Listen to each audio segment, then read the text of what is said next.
What's going on, car family? I'm Ben Wayne. Thank you for joining me in another video. Today we are back at Atlanta Classic Cars and we're here to take a look at this 2020 Mercedes-AMG GTR Roadster.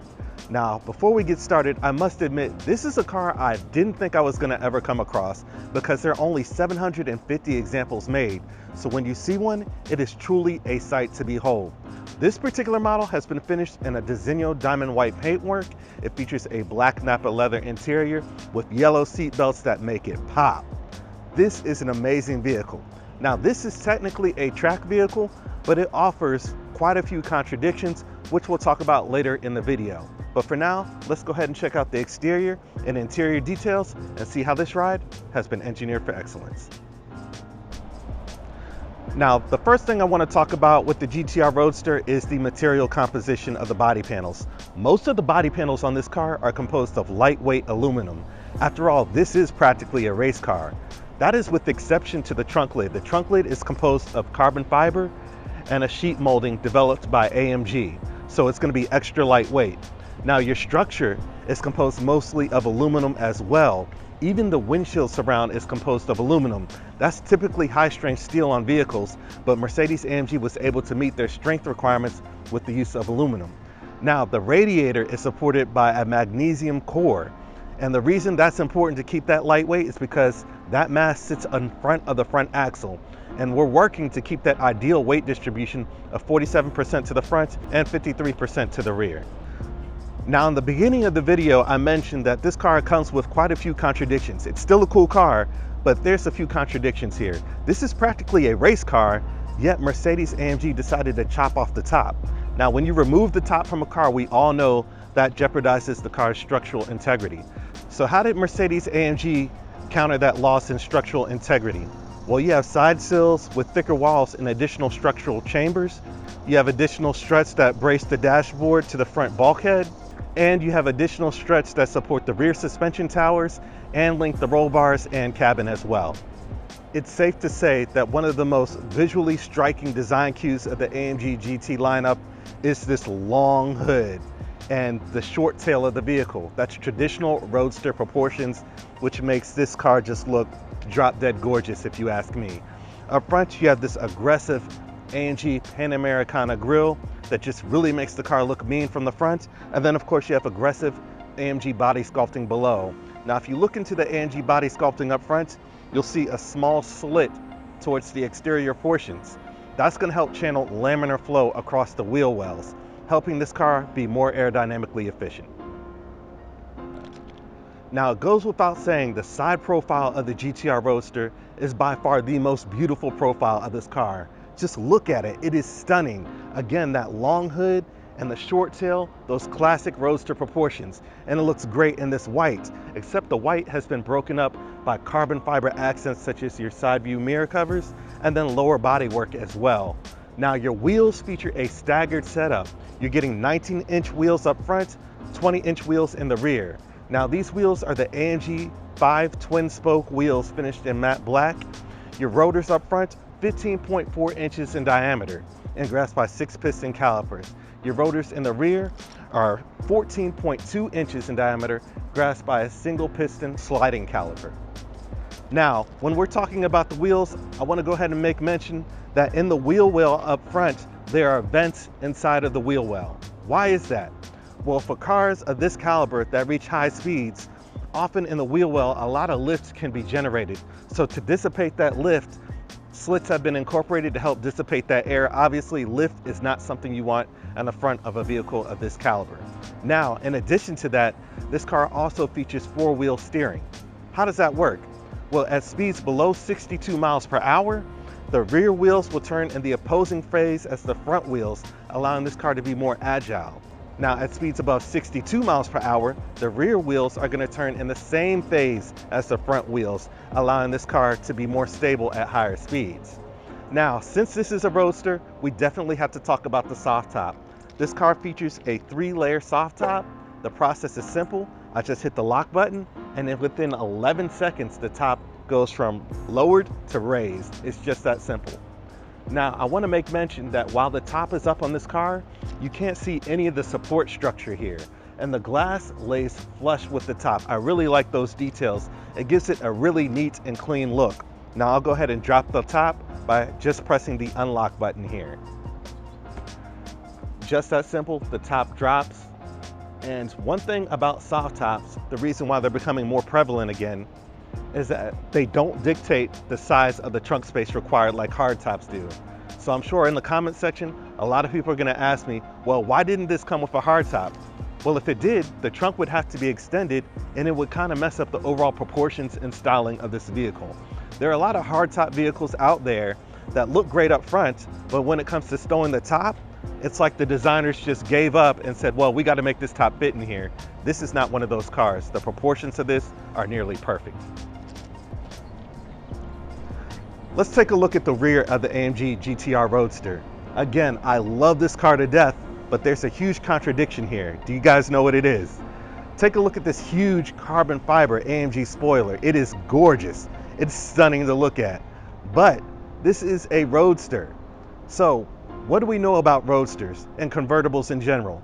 We know that outside of the car, there's a high pressure environment, and inside of the car, there's a low pressure environment. How do we know that? Well, we know dynamic pressure is equal to 1/2 rho v squared, where rho is the density of the fluid. Our fluid is obviously air. Our v is the velocity of the air. The velocity of the air is obviously higher outside of the car, and then again, the velocity of the air is lower inside of the car. So when the car is in motion, that high pressure air is going to want to come into the cabin, creating turbulent flow, which is why you have a wind deflector in between the roll hoops. That allows you to have quiet conversations in the car while the top is down. Now, why am I saying all that? I say all that to say this: if there's turbulent flow, how much clean air is this spoiler seeing when the top is down?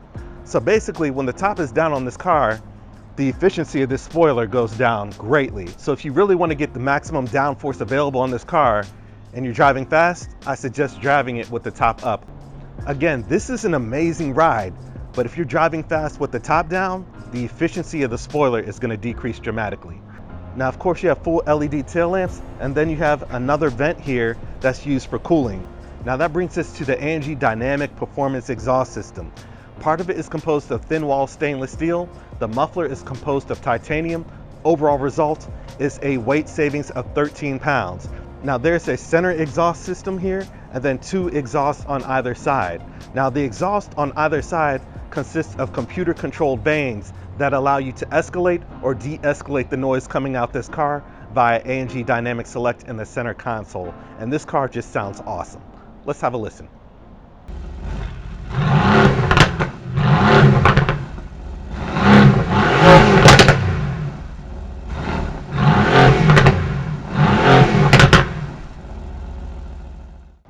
Generating that amazing sound you just heard is a handcrafted 4-liter bi-turbo V8 producing 577 horsepower and 516 pound-foot of torque.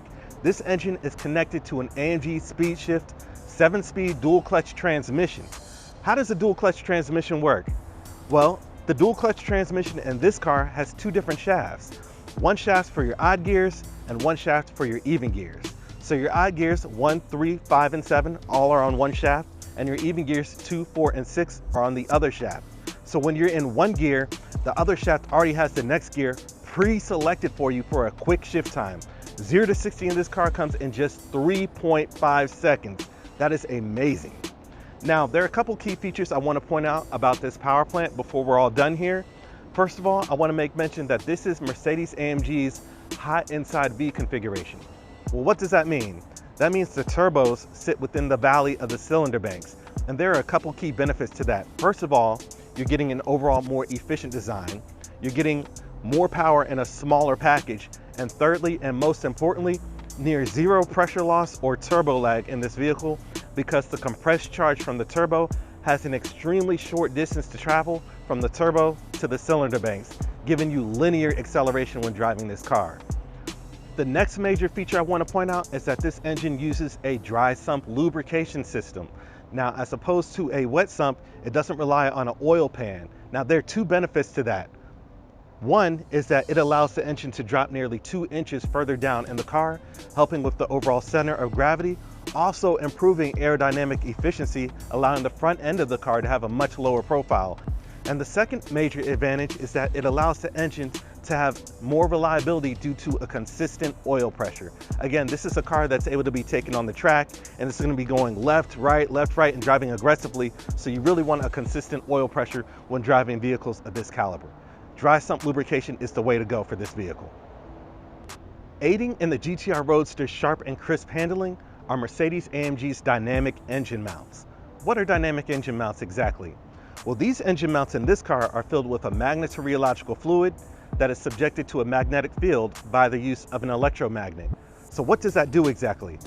The electromagnet is able to change the behavior of that fluid by changing the fluid's viscosity and yield strength. And overall, that changes the way the fluid is able to transmit force, thus aiding in more crisp handling of the GTR Roadster.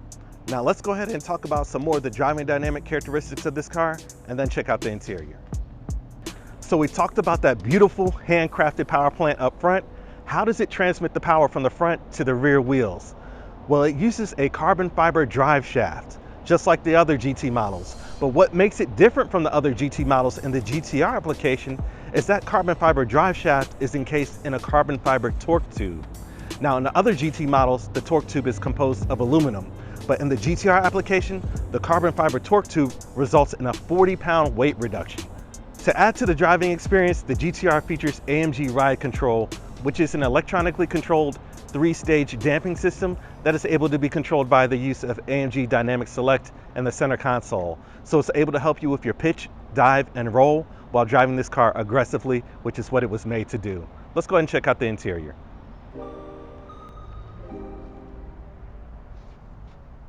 Sitting in this car reminds me of a fighter jet. I just love the way everything has been designed. Everything is close to you. Everything has that aggressive look that matches the exterior of the car. And just overall, it's an amazing experience just to sit in this car. If you haven't seen my driving review of the GTR, I'll leave the link to that in the description box below. But what an amazing experience. Anyways, I'll talk to you about the interior now. So the top of the dash is covered in a smooth black Napa leather. You have a nice clear infotainment display here, and again, carbon fiber and gloss black accents are executed extremely well in this vehicle. I love carbon fiber in anything. Now below the air conditioning vents, you have buttons for your heated seats, ventilation, and even an air scar system to blow warm air around your neck. Again, kind of a contradiction since this is technically a track vehicle. That's a lot of luxury that you're getting in this, but I'm not mad at it. Coming further back, more carbon fiber inlays here for your cup holders, and then you have a trackpad. Now in the center console, prior to the refresh, you had 4 buttons or knobs in the center here, which I think really looked great. I also like these touch buttons here, but note how the Nakaduck style and the 4 buttons on either side is symbolic of that beautiful handcrafted V8 underneath the hood in front of me. That is amazing. Now of course you have your gear selector back here, and just the form, fit, and function and the way everything has been executed is just extremely nice in this vehicle. If you think back to when the SLS was in production, when the GT first was announced, I was really upset that they said that that would be replacing the SLS. But overall, I've come to truly love this car over time. One thing I hated about the SLS was the interior. If you look at the radio in the SLS, it matches the interior of what was found in the C-Class back in the day. And I just hated how they used a C-Class component in a car of that magnitude. Now when it comes to the GT, there's nothing else like this. This does not look like a C-Class. This looks like a full-on fighter jet on the interior, and I love it. Coming over to the steering wheel, it's finished in Dynamica, pretty much on the top and bottom, except for the small strip of leather at the 12 o'clock position here. You have gloss black accents again. You have a button that allows you to switch through your driving modes. You can just scroll through it. So you have different driving modes when driving this vehicle, just like the AMG Dynamic Select button. This button on the steering wheel is probably actually easier to use than the AMG Dynamic Select because it's just right here. Now behind the steering wheel sits 2 gloss black shift paddles. Left is to downshift, right is to upshift. If you're driving this vehicle, do it justice and show some respect and drive it in manual mode, please. Behind the steering wheel, there's a digital instrument cluster. Again, clear and vibrant, easy to read. I love the way that all this technology is getting incorporated in sports cars nowadays. Back in the day, like the 90s, if you had a sports car, that meant you were sacrificing luxury and comfortability. But nowadays, you can get the best of both worlds all in one package, and I love that about the automotive industry now. The door panels are covered in a smooth black Nappa leather.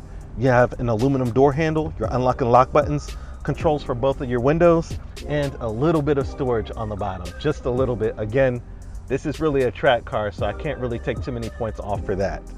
Now the seats are fairly comfortable. Now you have black Nappa leather seats, again ventilated, heated, and feature the air scarf system, gloss black accents, AMG branding, and I love the perforations in the leather here. Now they are a little stiff. Again, you know what this car is built for. So could you take a long trip in this car? Yes. Would it be the most comfortable ride? Probably not. You probably want to go for the standard GTC model as opposed to the GTR. But overall, the interior is just an awesome place to be. My favorite aspect of the interior is probably how low the windshield sits. It just makes you feel like you're in a fighter jet, and that is awesome. Just adds to the overall experience.